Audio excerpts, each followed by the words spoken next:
Friend, आज की इस वीडियो में हम जानेंगे कि एक आईएएस ऑफिसर सीएम से इतना क्यों डरते हैं। इसके बाद हम जानेंगे कि क्या एक आईएएस ऑफिसर को चीफ मिनिस्टर सस्पेंड कर सकता है या नहीं। और फाइनली फ्रेंड, लास्ट में हम जानेंगे कि किसी आईएएस ऑफिसर के लिए डीएम और एसडीएम के रूप में काम करना कितना इम्पोर्टेंट होता है। तो फ्रेंड, हम वीडियो को स्टार्ट करते हैं और सबसे पहले जानते हैं कि एक आईएएस ऑफिसर सीएम से इतना क्यों डरते हैं।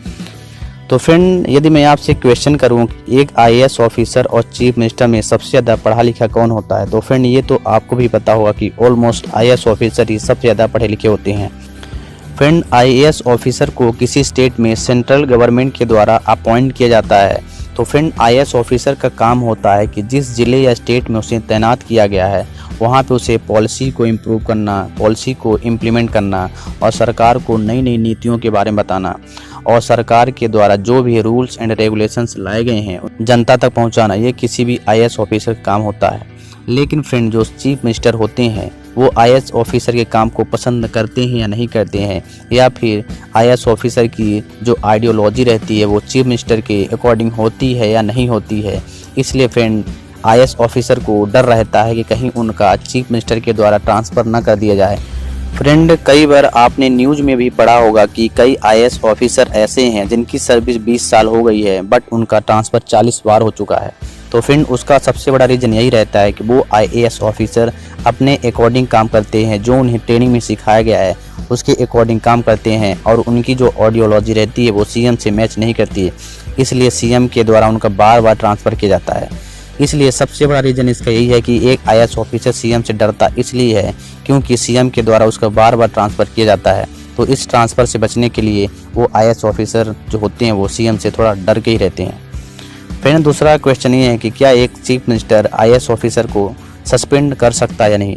तो फ्रेंड, याद रखना कि जो आईएएस ऑफिसर रहते हैं, मैं आपको पहले भी बता चुका हूँ, किसी स्टेट में सेंट्रल गवर्नमेंट के द्वारा बेसिकली प्रेसिडेंट के द्वारा अपॉइंट किए जाते हैं।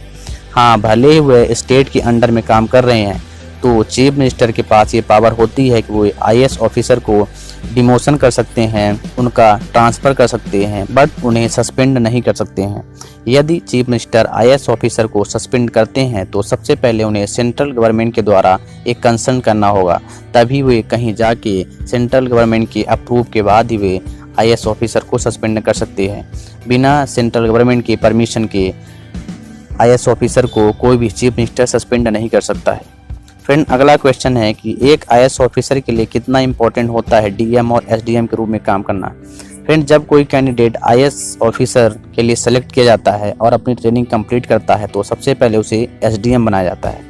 और फ्रेंड, जैसे आपको पता होगा कि आईएएस ऑफिसर होते हुए एज अ डीएम और एसडीएम के रूप में काम करना किसी भी कैंडिडेट के लिए बहुत ही इंपॉर्टेंट होता है, क्योंकि फ्रेंड जब आप एसडीएम और डीएम के रूप में काम करते हैं तो आपका डायरेक्टली कांटेक्ट रहता है जनता से, और जनता के पास कौन कौन से पॉलिसीज पहुंच रही हैं या नहीं पहुंच रही है, आपको जनता का सेवा करने का मौका मिलता है।